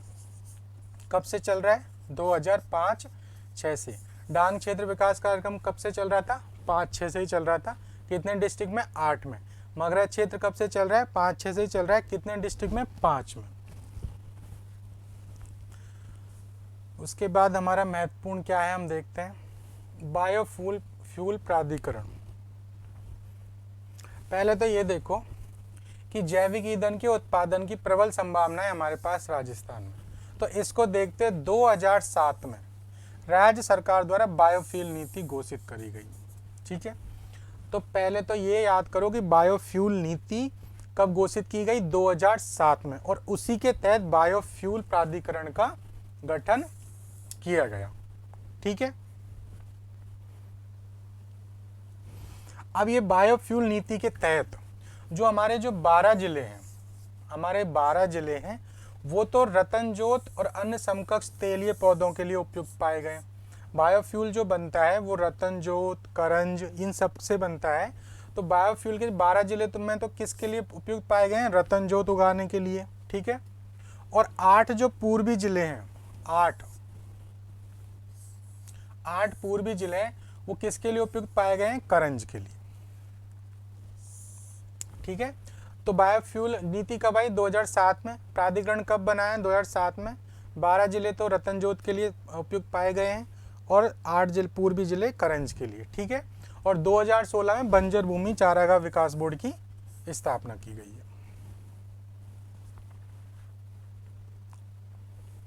चलो, अब आया था मैं स्मार्ट विलेज पे। तो स्मार्ट विलेज वर्ष 2017-18 में स्मार्ट विलेज योजना 3000 से अधिक आबादी वाले गांवों का चयन कर शहर जैसी सुविधा देने के लिए शुरू की गई है। 2017-18 में जो 3000 से अधिक जो आबादी वाले क्षेत्र हैं, गांव हैं, तो उनमें शहरों जैसा विकास करने के लिए। ठीक है, तो इस योजना के अंतर्गत 3275 गाँव को स्मार्ट सिटी विलेज के रूप में विकसित करने के लिए चयन किया गया था। तो हमारे राज्य के कितने डिस्ट्रिक्ट या गांव चयन किए गए, 3275। ठीक है, शहरों जैसी सुविधाएं प्रदान करने के लिए। चलो नेक्स्ट हम देखते हैं श्यामा प्रसाद मुखर्जी रू अर्बन मिशन। ठीक है, तो श्यामा प्रसाद मुखर्जी रू अर्बन मिशन ग्रामीण क्षेत्रों को सामाजिक, आर्थिक और भौतिक रूप से स्थायी क्षेत्र बनाने के प्रयास है। इसका उद्देश्य क्या है कि आर्थिक, सामाजिक और बुनियादी सुविधाएं उपलब्ध कराना ग्रामीण क्षेत्रों में, ताकि वहाँ पर स्थायी विकास हो सके। ग्रामीण क्षेत्रों में सामाजिक आर्थिक जो सुविधाएं हैं, आधारभूत सुविधाएं हैं, वो उपलब्ध करवाना, ताकि वहां पर स्थायी विकास हो सके। ठीक है, तो प्रथम जो चरण है, प्रथम चरण में क्या किया गया, तो राज्य में प्रथम चरण 15-16 में भरतपुर, नागौर, बाड़मेर, जोधपुर और उदयपुर जिलों में 5 क्लस्टरों का चयन किया गया। ठीक है, तो प्रथम चरण 2015-16 में 5 क्लस्टर, 5 डिस्ट्रिक्ट हो गए, जय भरतपुर, नागौर, बाड़मेर, जोधपुर और उदयपुर। और 16-17 में अलवर, बीकानेर, जालौर, प्रतापगढ़, बांसवाड़ा और जयपुर 6 डिस्ट्रिक्टों में चयन किया गया। तृतीय चरण में 4 में किया गया, बांसवाड़ा, डूंगरपुर, प्रतापगढ़। तो 3 चरण हो चुके हैं, इसके 3 चरण चल रहे हैं। प्रथम चरण में 5 डिस्ट्रिक्ट है, द्वितीय में 6, तृतीय में 4, टोटल 3275 गांव चुने गए थे। ओके, उद्देश्य इसका क्या है, स्थायी विकास करना।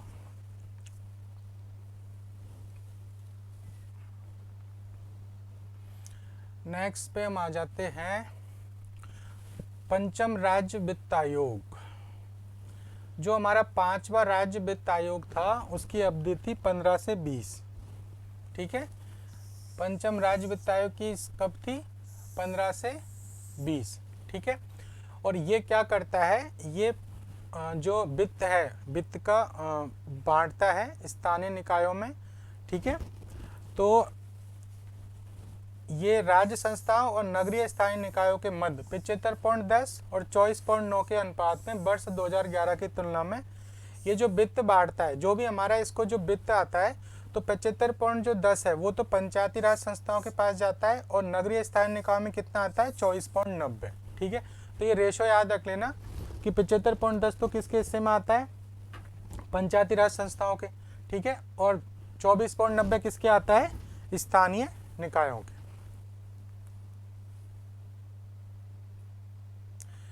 स्वच्छ भारत मिशन ग्रामीण, तो स्वच्छ भारत मिशन ग्रामीण में देख लेते हैं क्या है। ये तो हमें पता ही है, बहुत पहले ही प्रारंभ कर दिया था जब प्रथम मोदी सरकार आई थी, 2 अक्टूबर 2014 को किया था। ठीक है, तो इसका जो द्वितीय चरण है ग्रामीण का, वो वर्ष 2021 में शुरू किया गया है। ठीक है, तो 2014 में ये शुरू किया था, और द्वितीय चरण कब किया गया है, 2021 में। दीनदयाल उपाध्याय, देखो दीनदयाल उपाध्याय पंचायत सशक्तिकरण पुरस्कार। तो दीनदयाल उपाध्याय पंचायत सशक्तिकरण जो पुरस्कार है, प्रत्येक वर्ष दिया जाएगा। ठीक है, प्रत्येक वर्ष में एक तो जिला परिषद को दिया जाएगा, 2 पंचायत समितियों को दिया जाएगा, और 5 ग्राम पंचायतों को पुरस्कृत किया जाएगा। टोटल कितने हो गए, 8। 5 ग्राम पंचायतें, 2 पंचायत समितियों और 1 जिला परिषद को। अब ये देख लेते हैं कि इस वर्ष 2020 में किस किस को दिया गया है। तो वर्ष 2020 में जो हमारी जिला परिषद है, वो है गंगानगर जिला परिषद। तो दीनदयाल उपाध्याय पंचायती राज पुरस्कार जिला परिषद गंगानगर को दिया गया है 2020 के लिए। पंचायत समिति मंडौर जिला जोधपुर, पंचायत समिति लाडपुरा जिला कोटा, ग्राम पंचायत बांदुड़ा खुर्द पंचायत समिति झुंझुनू, ग्राम पंचायत उदाबास पंचायत समिति झुंझुनू, ग्राम पंचायत 4KSM पंचायत समिति अनूपगढ़ जिला गंगानगर, ग्राम पंचायत 12 ND पंचायत समिति अनूपगढ़ जिला गंगानगर, और ग्राम पंचायत नंदरी जिला जोधपुर। ठीक है, तो मैक्सिमम पुरस्कार झुंझुनू और गंगानगर और जोधपुर ही ले गए। चलो 2021 के भी दे दिए हैं, वो भी करंट में देख लेंगे। अब हम देखते हैं रूडा के बारे में। चलो पहले हम ग्रामीण विद्युतीकरण देख लेते हैं। राज्य में 100%, हमारा लक्ष्य है राज्य में 100% ग्रामीण विद्युतीकरण को। ठीक है, तो दिसंबर 2020 तक 43,199 गाँव और 1.14 लाख डाणियों को विद्युतीकृत किया जा चुका है। गांव की संख्या याद रखना, पूछी गई थी एक बार डायरेक्ट।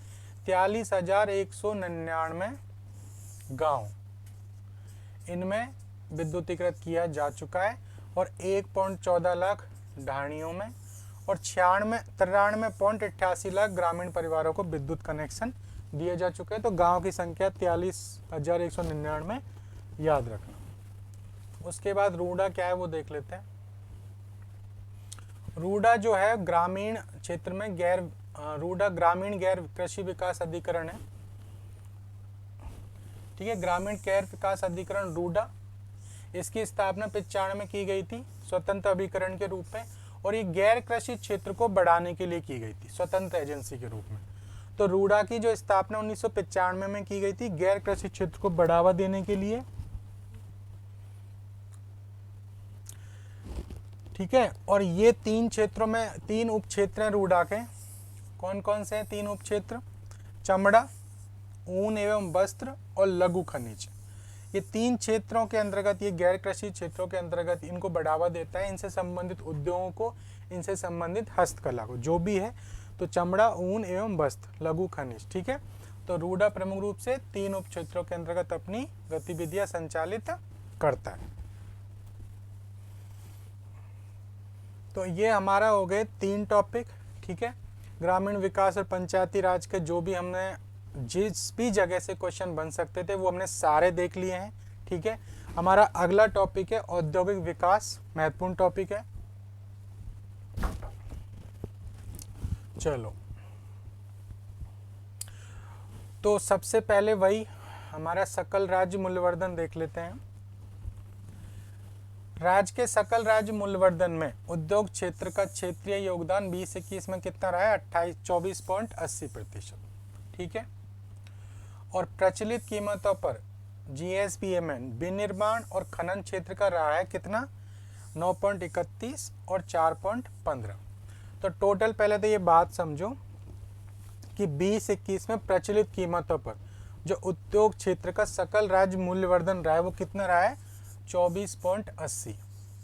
उद्योग क्षेत्र का सकल राज्य मूल्यवर्धन कितना रहा है? 24.80% रहा है 2020-21 में।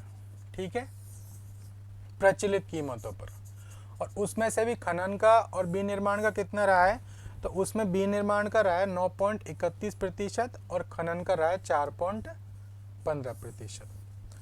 फिर देख लो, 9.31% तो किसका रहा है? विनिर्माण का, और 4.15 रहा है खनन का, 24.80 रहा है उद्योग का प्रचलित कीमतों पर। चलो, उसके बाद हम अपना देखते हैं औद्योगिक उत्पादन सूचकांक। ठीक है, तो औद्योगिक जो उत्पादन सूचकांक जो भी गतिविधियां होती है अर्थव्यवस्था में उसके लिए देखते हैं। ठीक है, ये मासिक आधार पर तैयार होता है, ये हम देख ही चुके हैं। तो औद्योगिक जो उत्पादन सूचकांक है उसका आधार वर्ष क्या है? 11/12। ठीक है, इसमें 3 चीजें आती हैं, 3 वृत्त समूह आते हैं। उसमें आता है विनिर्माण, ठीक है, खनन और विद्युत। तो औद्योगिक जो उत्पादन सूचकांक है, ठीक है, उसमें क्या क्या आता है? 3 वृत्त समूह है, विनिर्माण, खनन और विद्युत, और आधार वर्ष क्या है? 2011-12। ठीक है, तो निरंतर यहाँ पे वृद्धि रही है औद्योगिक उत्पादन सूचकांक में 16-17 से 18-19 तक। और पिछले वर्ष का हमें पता है कि कोविड के चक्कर में उद्योग क्षेत्र और सेवा क्षेत्र में कमी रही है। आगे अब हम इससे संबंधित जो भी क्वेश्चन है वो देख लेते हैं। बहुत ही महत्वपूर्ण प्रश्न। ठीक है, निर्यात। राजस्थान से निर्यात होने वाली 5 जो क्षेत्र है, 5 जो वस्तुएं हैं वो कौन कौन सी है? बिल्कुल याद कर लो अच्छे से। निर्यात होने वाली 5 शीर्ष वस्तुएं कौन कौन सी है? इंजीनियरिंग वस्तुएं, ठीक है, दूसरा कपड़ा, तीसरा हस्तशिल्प, चौथा रत्न एवं आभूषण, और 5वां है धातु। तो ये याद कर लो अच्छे से। पहला है इंजीनियरिंग वस्तुएं, दूसरा है कपड़ा, तीसरा है हस्तशिल्प, चौथा है जेम्स एंड ज्वेलरी, ठीक है, और 5वां है हमारा धातु। ये निर्यात में इनका 50% से अधिक योगदान है। ठीक है, अब हम इसको सारणी में एक बार देख लेते हैं। ये देख लीजिए, कपड़ा, धातु, इंजीनियरिंग वस्तुएं, ठीक है, उसके बाद अब हम आगे बढ़ते हैं उद्योग विभाग। ये कोई ज़्यादा कुछ नहीं है इसमें। अब ये जो दो नीतियाँ इनको देख लो, याद इनके सन याद कर लो सिर्फ, कि राजस्थान औद्योगिक विकास नीति कब आई है? 2019 में। ठीक है, राजस्थान औद्योगिक विकास नीति 2019 में आई है। इसका उद्देश्य क्या था? निवेश के रूप में इसको बढ़ावा देना राजस्थान को, तो उसी के लिए ये नीति, ताकि आधारभूत संरचना स्थापित हो सके, तो उसी के लिए औद्योगिक विकास नीति कब आई है? 2019 में। और राजस्थान निवेश प्रोत्साहन योजना, निवेश को बढ़ावा देने के लिए, वो भी कब आई है? 2019 में। तो राजस्थान निवेश प्रोत्साहन योजना कब आई है? 2019 में। ठीक है, उसके बाद हम आगे बढ़ते हैं हमारे BIP, निवेश संवर्धन ब्यूरो। ठीक है, देखिए निवेश संवर्धन जो ब्यूरो है, इसका क्या है हमारे उसमें, क्यों महत्वपूर्ण है ये देख लेते हैं। क्या क्या है इसके अंतर्गत? निवेश संवर्धन ब्यूरो क्या एजेंसी है राजस्थान सरकार की, तो निवेश प्रस्तावों को ये सुविधा प्रदान करती है। ठीक है, और 1991 में स्थापना के समय से ही सरकार और निवेशकों के मध्य मुद्दों को त्वरित मंजूरी और निवारण हेतु ये एक इंटरफेरेंस प्रदान करती है। ठीक है, तो निवेश से संबंधित जो भी प्रस्ताव होते हैं। दूसरी बात कि 10 करोड़ से अधिक वाले जो निवेश होते हैं, उन्हीं को ये हैंडल करती है 1991 से। तो निवेश संवर्धन ब्यूरो है, वो सरकार और निवेशों के मध्य एक इंटरफेरेंस प्रदान करता है। ठीक है, निवेश के लिए। और 10 करोड़ से अधिकता वाले जो निवेश होते हैं, उनके मुख्य सचिव की अध्यक्षता वाली राज्य सर्वाधिकार प्राप्त समिति के लिए नोडल एजेंसी है। ठीक है, इसके बाद अब हम देखते हैं, ठीक है, रीको द्वारा हमारे जो विशेष पार्क्स चलाए जा रहे हैं, बहुत इंपॉर्टेंट है, यहाँ से एक क्वेश्चन जरूर बनेगा। ठीक है, तो रीको द्वारा विशेष पार्क्स चलाए जा रहे हैं। ठीक है, तो सबसे पहले एग्रो फूड पार्क्स, रीको द्वारा 4 एग्रो फूड पार्क चलाए जा रहे हैं। ठीक है, 4 कहाँ कहाँ देखो, बौरनाड़ा, जोधपुर, कोटा, अलवर और श्रीगंगानगर। ठीक है, तो रीको द्वारा एग्रो फूड पार्क कहाँ चलाए जा रहे हैं? बौरनाड़ा, जोधपुर, कोटा, अलवर, श्रीगंगानगर में विकसित किए जा रहे हैं। उसके बाद हम देखते हैं जापानी क्षेत्र। जापानी जो जोन है वो कहाँ पर है? रीको द्वारा नीमराणा में।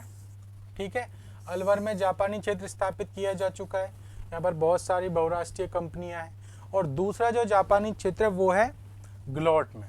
ये भी कहाँ पर है? ये भी अलवर। तो 2 जापानी क्षेत्र हो गए, नीमराणा और ग्लोट। ठीक है, उसके बाद देखते हैं विशेष आर्थिक क्षेत्र।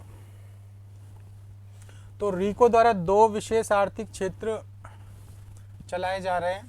ठीक है, एक तो जेम्स एंड ज्वेलरी का है, प्रथम और द्वितीय सीतापुरा में। ठीक है, तो रीको द्वारा 2 आर्थिक क्षेत्र कौन से हो गए? जेम्स एंड ज्वेलरी के प्रथम और द्वितीय कहाँ पर है?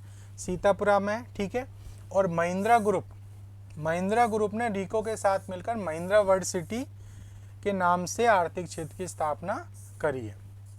तो एक तो जेम्स एंड ज्वेलरी का विशेष सेज कहाँ पे हो गया? सीतापुरा में। और दूसरा महिंद्रा ग्रुप ने करी है महिंद्रा वर्ल्ड सिटी के नाम से रीको के साथ मिलकर।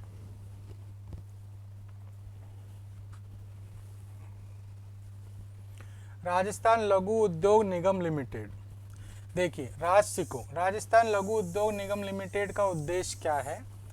इसका जो उद्देश्य है वो है कि लघु उद्योगों और कारीगरों को सहायता और उनके द्वारा उत्पादित वस्तुओं को समुचित विपणन की सुविधा प्रदान करने। ठीक है, तो इस राशिको का 2 उद्देश्य है। एक तो लघु जो उद्योग है उनके उत्पादन में सहायता देना और फिर उनके विपणन की सहायता प्रदान करना। जबकि जो रीको है, तो रीको सिर्फ इन्वेस्टमेंट और इस्टेब्लिश करने के लिए देता है, विपणन के लिए नहीं देता। लेकिन जो राशिको है वो विपणन की सुविधा भी प्रदान करता है। और ये कब से कर रहा है? 1961 से। ठीक है, तो इसके लिए इन राशिको ने क्या कर रखा है कि राशिको ने देखो जयपुर, जोधपुर, भीलवाड़ा, भिवाड़ी में शुष्क बंदरगाह इनलैंड कंटेनर डिपो के माध्यम से ये राजस्थान के निर्यातक और आयातकों को निर्यात अवसंरचना प्रदान कर रहा है। तो इनलैंड कंटेनर डिपो कहाँ कहाँ है? जयपुर, जोधपुर, भीलवाड़ा और भिवाड़ी में। आगे देखते हैं आरसीएफ, आरएफसी सॉरी, राजस्थान वित्त निगम। तो राजस्थान वित्त निगम की स्थापना कब की गई? अधिनियम था 1951 के तहत 1955 में की गई। राजस्थान वित्त निगम की स्थापना अधिनियम 1951 के तहत 1955 में की गई, ठीक है। और मुख्य उद्देश्य क्या था? नवीन उद्योगों की स्थापना, विद्वान उद्योगों की विस्तारीकरण और नवीनीकरण हेतु 20 करोड़ रुपए तक का ऋण वित्तीय सहायता के रूप में उपलब्ध कराना। तो राजस्थान वित्त निगम की स्थापना 1955 में की गई, ठीक है। 20 करोड़ रुपए तक का ये लोन उपलब्ध कराता है, ठीक है, उनके विस्तारीकरण और नवीनीकरण के लिए। इसके बाद क्या महत्वपूर्ण है देखते हैं। DMIC, Delhi Mumbai industrial corridor. देखो, दिल्ली मुंबई इंडस्ट्रियल कॉरिडोर कहाँ से शुरू हो रहा है? दादरी उत्तर प्रदेश से ये शुरू हो रहा है और कहाँ पे जा रहा है? जवाहरलाल नेहरू पोर्ट मुंबई, ठीक है। यहाँ तक जा रहा है कि बीच एक वेस्टर्न डेडिकेटेड फ्रंट कॉरिडोर का निर्माण किया जा रहा है और इसकी जो लंबाई है वो कितनी है? Total 1483 kilometre. तो इसकी जो टोटल लंबाई है वो कितनी है? 1400। और इसमें से राजस्थान में जो हिस्सा निकल रहा है वो निकल रहा है 39%। DMIC का राजस्थान में हिस्सा कितना है? 39%। और टोटल इसकी लंबाई कितनी है? 1483 किलोमीटर, ठीक है। तो इसी के तहत हमारे प्रथम जो चरण है, इसी के तहत जो प्रथम चरण है उसमें एक तो है निवेश क्षेत्र और एक है औद्योगिक क्षेत्र, उनकी स्थापना की जा रही है, ठीक है। तो प्रथम चरण में खुशखेड़ा, भिवाड़ी और नीमराणा, ठीक है, ये तो है निवेश क्षेत्र। ये यहाँ से असिस्टेंट प्रोफेसर में भी पूछा गया था एग्जाम अभी हाल ही में। तो प्रथम चरण में खुशखेड़ा, भिवाड़ी, नीमराणा निवेश क्षेत्र, ये तो इन्वेस्टमेंट जोन है। और जोधपुर, पाली, मारवाड़ ये इंडस्ट्रियल जोन है। तो ये दोनों में कंफ्यूजन ना हो जाए, ठीक है। तो खुशखेड़ा, भिवाड़ी, नीमराणा तो इन्वेस्टमेंट जोन है, ठीक है।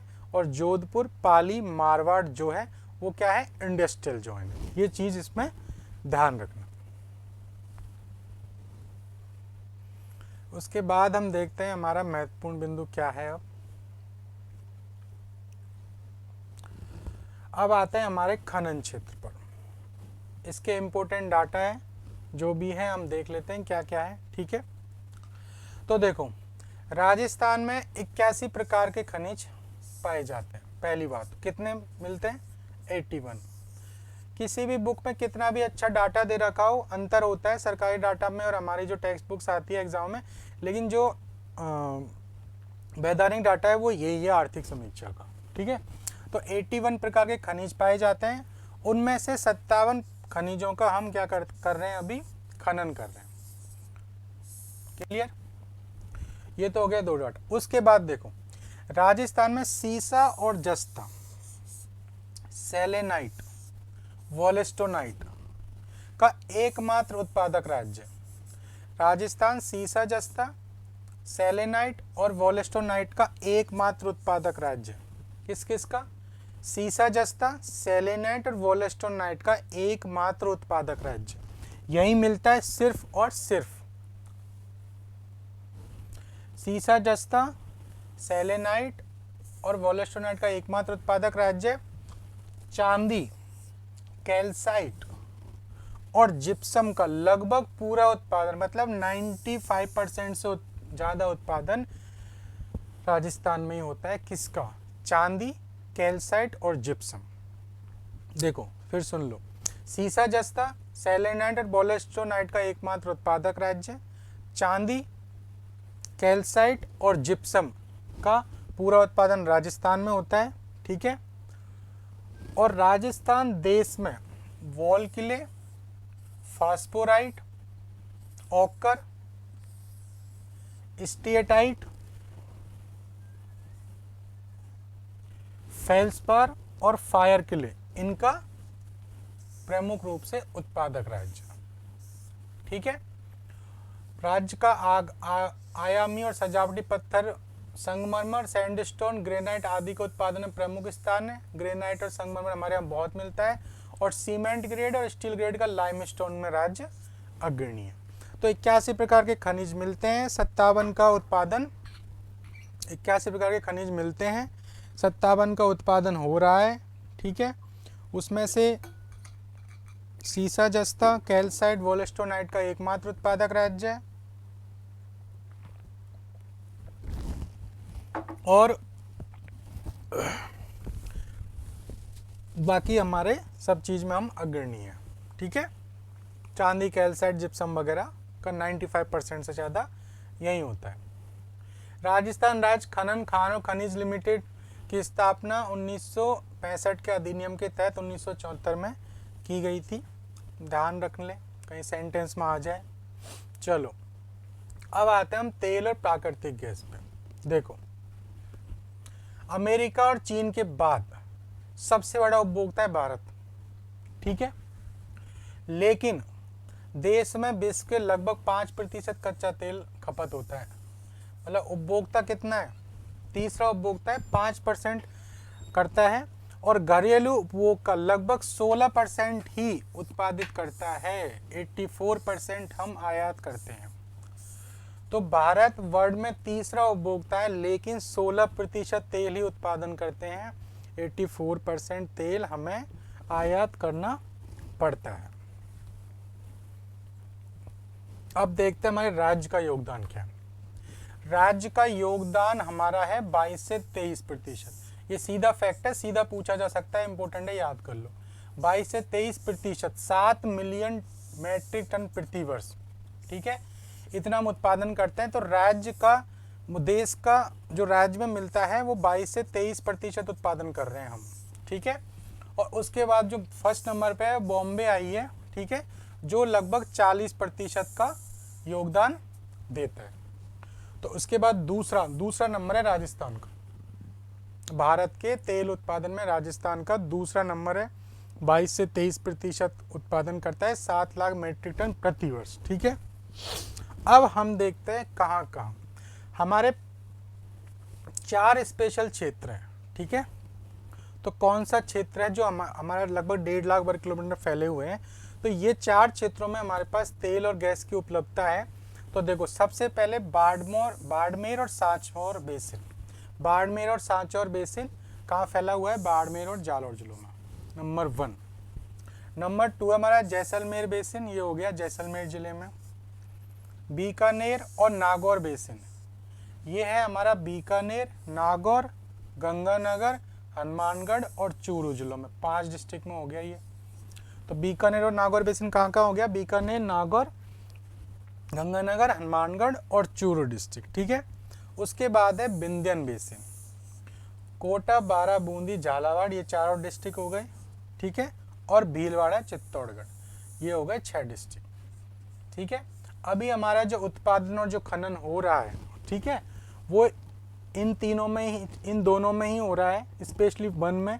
इनमें सब में अभी रिसर्च चल रहा है और विंध्यन बेसिन में अभी रिसर्च जारी है। चलो, अब देखो मंगला तेल क्षेत्र। अब हमें जो तेल क्षेत्र है उनके नाम याद रखने हैं। एक तो है हमारा मंगला तेल क्षेत्र, जिससे सबसे पहले व्यावसायिक उत्पादन शुरू हो गया था 2009 में। ठीक है, तो मंगला तेल क्षेत्र से व्यावसायिक उत्पादन कब से चल रहा है? 2009 में। उसके बाद हमारे कुछ और है, इनको याद कर लो। ये तेल क्षेत्रों के नाम है, देखो मंगला हो गया, भाग्यम भी तेल क्षेत्र है, ऐश्वर्या भी तेल क्षेत्र है, सरस्वती, रागेश्वरी, कामेश्वरी। ठीक है, तो ये सब हमारे जो तेल क्षेत्र हैं, इनको नाम याद रख लो, सीधा पूछ सकता है इनमें से कौन सा तेल क्षेत्र है या नहीं है। अब हमारे जो अलग अलग बेसिन है ना, जो हमने पढ़े, उनमें अलग अलग कंपनियां हैं। तो वो कंपनियां हमें थोड़ा सा एक याद रखनी है, कौन सी कंपनी कहाँ पर कर रही है। तो बाड़मेर जो सांचौर बेसिन है, ठीक है, तो ये बाड़मेर जो सांचौर बेसिन है, ये यहाँ पर कौन सी जो कंपनी वो उत्पादन कर रही है? KN energy. ठीक है, तो बाड़मेर सांचौर बेसिन में कौन सी कंपनी काम में कर रही है? केएन एनर्जी इंडिया द्वारा किया गया। ठीक है, और जैसलमेर और बाड़मेर सांचौर बेसिन में जो कर रही है गैस का जो उत्पादन कर रही है, ठीक है, ये तो हो गया हमारा तेल का, केन इंडिया कर रही है खनिज तेल का, कहाँ पे, बाड़मेर सांचौर बेसिन में। दूसरा हमारा आता है जैसलमेर और बाड़मेर सांचौर बेसिन से जो प्राकृतिक गैस का उत्पादन है, वो कौन सी कंपनी कर रही है, केन एनर्जी, फोकस एनर्जी और ONGCL और ऑयल इंडिया लिमिटेड, इन चारों के साथ किया जा रहा है। तो खनिज तेल तो करिए केन एनर्जी और गैस का करिए केन एनर्जी, फोकस एनर्जी, ONGCL और ऑयल इंडिया द्वारा, ठीक है, तो ये याद रखने। उसके बाद जैसलमेर बेसिन और सांचौर बेसिन, जैसलमेर बेसिन और बाड़मेर सांचौर बेसिन से कौन कर रहा है, ऑयल इंडिया, ONGC, केन इंडिया और फोकस एनर्जी, ये चारों मिलकर यहाँ पर रिसर्च कर रही है गैस के भंडारों का। उसके बाद मेमर्स फोकस एनर्जी, ये जो मेमर्स फोकस एनर्जी है ये 2010 से गैस के उत्पादन, ठीक है, गैस का उत्पादन आरंभ किया है इसने, ठीक है, और उस गैस को एक काम भेज रही है रामगढ़, जो हमारा गैस संयंत्र है वहाँ पर भेज रही है ये इस गैस के जो उत्पादन। तो गैस का उत्पादन कौन कर रहा है हमारे यहाँ पे, मेमर्स फोकस एनर्जी, और वो कौन से संयंत्र को जा रहे हैं, रामगढ़ को, ठीक है। जैसलमेर जिले का बागेवाला क्षेत्र, तो ये बागेवाला क्षेत्र किससे संबंधित है, गैस उत्पादन से संबंधित है बागेवाला क्षेत्र, ठीक है। राजस्थान रिफाइनरी, रिफाइनरी का पता है सबको, HPCL, राजस्थान रिफाइनरी लिमिटेड और राजस्थान सरकार, ठीक है, ये दोनों मिलके रिफाइनरी बना रहे हैं। इनका जो शेयर है परसेंट वो 24% तो HPCL का है और 26% राजस्थान की इक्विटी है, ठीक है। देश की पहली पेट्रोकेमिकल रिफाइनरी है ये, और 2018 से बन रही है, कहाँ पर बन रही है, पचपदरा बाड़मेर में।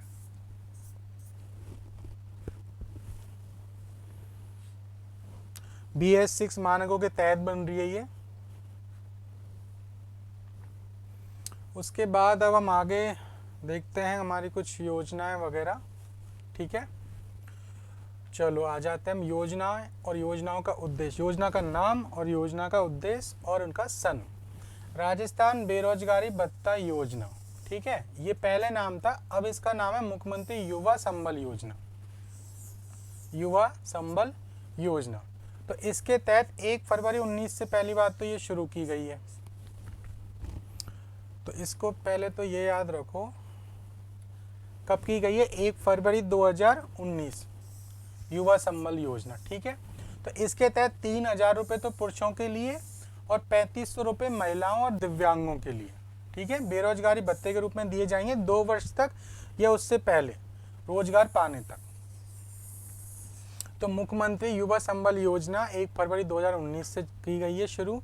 इसमें 3,000 रुपये तो पुरुषों को, ठीक है, और 3500 रुपये महिलाओं और दिव्यांगजनों को दिए जाएंगे 2 वर्ष तक, ठीक है, या रोजगार पाने तक, जो भी पहले होगा वहाँ तक दिया जाएगा। राज कौशल पोर्टल, ये क्या है देख लेते हैं। राज कौशल जो पोर्टल है, ठीक है, तो कोविड-19 के दौरान जो प्रवासी श्रमिक थे को रोजगार अवसर उपलब्ध तथा जनशक्ति एवं नियोक्ताओं को एक मंच पर लाने के लिए ये प्रयास किया गया था कि राज जो कौशल पोर्टल है वो ये ध्यान रखो कि प्रवासी श्रमिकों को रोजगार उपलब्ध कराने के लिए और जनशक्ति और जो नियोक्ता थे उनको एक साथ कंबाइंड रूप से लाने के लिए ये 5 जून 2020 को शुरू किया गया था कोविड महामारी के दौरान। इसके बाद हमारा जो महत्वपूर्ण है बिंदु वो देख लेते हैं। ये हमारा चौथा जो चैप्टर है वो पूरा हो चुका है, ठीक है, और अभी हम जो हमारा नेक्स्ट जो इससे आगे के जो चैप्टर है उनको अभी हम करेंगे अगले पार्ट में, ठीक है। तो तब तक के लिए आप सभी इनको पढ़ते रहें, वीडियोस को देखें और जो भी पॉइंट्स याद कराए गए हैं उनको अच्छे से याद करते रहें, ठीक है। धन्यवाद।